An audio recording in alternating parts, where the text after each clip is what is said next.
अस्सलाम वालेकुम गाइस, कैसे हैं आप सब। आज मैं आपके साथ CS 301 के असाइनमेंट का तरीका जो है वो शेयर करूंगी। इसमें आपने क्या करना है कि आपकी CS 301 के असाइनमेंट नंबर 2 है और इसके टोटल मार्क्स 20 और इसकी लास्ट डेट 21 है। और मैं आपको यहाँ पर असाइनमेंट का तरीका ये भी बताऊंगी कि आपने कैसे कैसे चेंज करना है। फ़र्स्ट ऑफ़ ऑल मैं आपको पहले ये बता दूँ कि आपने चेंजेस कहाँ कहाँ फर्स्ट ऑफ ऑल आपको थोड़ा सा प्रोग्राम के बारे में बता देती हूँ, बाद में आपको चेंजिंग बताऊँगी आपने कहाँ कहाँ से करनी है। तो ये थोड़ी सी रिकमेंड होती हैं, मीन कि आपके लिए इंस्ट्रक्शंस होते हैं, इनको केयरफुली पढ़ा करें। यहाँ पे उन्होंने रिकमेंड टूल्स का है .C++, और आपने जो फाइल सबमिट इस दफ़ा करवानी है वो .cpp में करवानी है, और किसी और में हुई तो वो किसी और फॉर्मेट में हुई तो 0 मार्क्स कंसिडर किए जाएंगे। कॉपी पेस्ट का मसला, कॉपी पेस्ट भी नहीं होना चाहिए आपका। नेक्स्ट है आपका प्रॉब्लम स्टेटमेंट दी हुई है, उसमें से आपने जो मेन चीज़ें वो मैं आपको पढ़ के बता देती हूँ। यहाँ पर following in the list of purities for various age brackets, mean के सबसे पहले टॉप प्योरिटीज़ किन को दी जाएगी, जो पेशेंट 60 ईयर और हायर हो गए, मीन जो 60 ईयर के होंगे या उससे हायर होंगे उनको प्योरिटी दी जाएगी। Second, patient age greater than, अगर 50 से बड़े होंगे या उससे कम या 60 के इक्वल होंगे तो उनको वो सेकंड रो में आएंगे। मीन के ज़्यादा प्योरिटी किनको दी जाएगी, 60 वालों को। तो ये जो आपने प्रोग्राम लिखना है .C++ में लिखना है और इसको रन करके भी देखना है, फिर हम आगे रन करके बताती हूँ। थर्ड एज जो पेशेंट की होगी वह greater than 40 and less than और इक्वल टू 50, कि वो 40 भी हो सकती है, लेस देन भी इससे कम भी हो सकती है, और 50 भी हो सकती है। Patient age greater than 30 and less than और इक्वल टू 40, 30 भी हो सकती है, 30 से ग्रेटर देन भी हो सकती है, उससे कम भी हो सकती है और इक्वल भी हो सकती है। At last the patient age up to 30 year will be served, और जो लास्ट में होगा मीन के 30 होगा उसको बाद में सर्व किया जाएगा। नेक्स्ट सर ने यहाँ पर वर्किंग मैकेनिज्म बताया हुआ है। For age entry of a patient, for delete entry of a patient, सबसे पहले आपने करना है एज एंटर करनी, वो भी मैं आपको बताऊंगी। यहाँ पर भी सर ने थोड़ा सा सर ने ये थोड़ा बताया हुआ है, थोड़ा सा मैं जूम करके बता देती हूँ इसको ताकि ठीक से नज़र आ जाए। तो ये देखिए, welcome to a patient information system, ये सब कुछ उसमें आएगा। आपने 1 एंटर करना है तो वो पेशेंट की एज को एंटर करना है, और जब 2 एंटर करेंगे तो वो जो पेशेंट हो गए उनकी एंट्री डिलीट हो जाएगी। अगर 3 करना है तो डिस्प्ले जितने भी पेशेंट हो जाएंगे वो जिनको प्योरिटी दी जाएगी, डिसेंडिंग ऑर्डर होगा इसमें। टू एग्जिस्ट योर प्रोग्राम, 4 जब आपने प्रेस करना है तो आपका प्रोग्राम टर्मिनेट हो जाए, मीन एग्जिस्ट हो जाए। यहाँ पर जो आपके लेक्चर कवर किए गए वो 7 से लेके 13 है। नेक्स्ट अब हम अपने प्रोग्राम की तरफ जाते हैं। तो ये हमारा प्रोग्राम है, आपको पता है जैसे कि आप CS 201 में लिखते आए हुए हैं। तो यहाँ पर हमने क्लास का नाम एक नोड रखा हुआ, वहाँ पे पब्लिक और हमारा प्राइमरी पोर्शन बनाए हुए हैं। नेक्स्ट हमने प्योरिटी क्यू में दी हुई है, इसमें आपको मैं बताऊंगी कहाँ पे चेंजिंग कर सकते हैं। यहाँ पर आप यहाँ पे जो हमने F लिखा हुआ है इसमें आप कोई सी भी वैल्यू F जहाँ पे लिखा होगा, आप अगर यहाँ पर K सपोज दे रहे हैं तो सब जहाँ जहाँ भी हमने K की वैल्यू दी होगी, F की वैल्यू दी होगी, आपने K की वैल्यू देनी है। नेक्स्ट हमने क्या है, वॉइड इंसर्ट, मीन यहाँ पर हमारा जो इंसर्ट होगा हमने यहाँ पर इंसर्ट करना है अपना ऑर्डर डिक्रीजिंग ऑर्डर में, मीन अगर हमने 13, 11, 20 अगर हमने कोई सी भी एज का दिया हुआ है तो वो सबसे नीचे डिसेंडिंग ऑर्डर में होगा। इंसर्ट हम इसलिए यूज़ कर रहे हैं। आगे नोड में हम स्टैटिक टी क्यू, अगर हम यहाँ पे टी की वैल्यू भी आप चेंज कर सकते हैं, जहाँ जहाँ पे भी आप टी का चेंज करोगे वहाँ सारा ऑल ओवर द प्रोग्राम आपको टी की चेंज करना पड़ेगा। क्यू को भी आप चेंज कर सकते हैं। नेक्स्ट आपको ऑलरेडी पता है कैसे हम प्रोग्राम एग्जीक्यूट करते हैं। यहाँ पर हमने इफ स्टेटमेंट लगाई है ताकि नेक्स्ट हमारा जो है पेशेंट की वो जो हो हम वैल्यू देंगे वो नेक्स्ट आएगी, नेक्स्ट नोड आएगा उधर।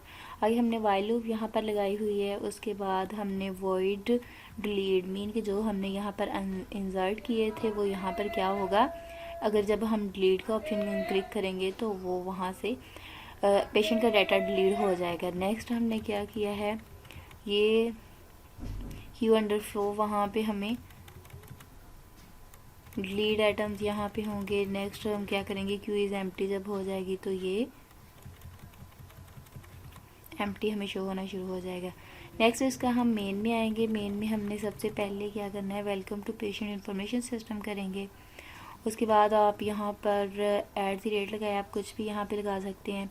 इसके बाद आपने क्या करना है, ये /n \n आपको पता है कि नेक्स्ट लाइन के लिए यूज़ किया जाता है कि ये प्रोग्राम अगली जो ये 2 डिलीट हमने जो लिखा हुआ है नेक्स्ट लाइन पे आए। तो नेक्स्ट हमने एंटर चॉइस करेगा, मीन कि ये इंसर्ट का मतलब कि डाटा एंटर करेगा पेशेंट का। डिलीट पे जब 2 पे जाएगा तो वो डिलीट कर देगा डाटा को जो हमने उसकी एज दी होगी। 3 पे डिस्प्ले कर देगा कि जितने भी हमारे हमने एंटर किए होंगे पेशेंट की एज, वो हमें डिस्प्ले कर देगा। अभी हम इसको रन करके देखेंगे, आपको पता चल जाएगा। नेक्स्ट इसका है फॉर, जब हम एंटर करेंगे तो हमारा प्रोग्राम एग्जिस्ट हो जाएगा। जैसे सर ने कहा था उसी के अकॉर्डिंग है। एंटर योर चॉइस, यहाँ पर आगे ये ऑप्शन आएगा कि एंटर योर चॉइस यूज़र को दी जाएगी। यहाँ पे CN_M मैंने जो वैल्यू यहाँ पर दी हुई थी ऊपर int mn लिखा, आप इसमें कोई भी वैल्यू दे सकते हैं, HWX कुछ भी दे सकते हैं। तो यहाँ पर फिर आपको जितने भी है आगे MN में चेंजिंग करना होगी। आगे हमने ये जो PR का दिया है, आप इसको भी PR यहाँ पर दिया था हमने जी ऊपर,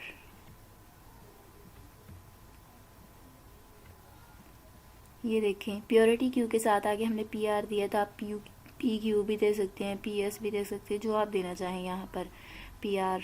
तो यहाँ आपको ब्रेक स्टेटमेंट आगे हमने जो स्विच स्टेटमेंट लगाई हुई है उसमें आपको ये PR की जगह पर PQ जो भी लिखा होगा आपको डॉट से पहले वो वैल्यू देनी पड़ेगी।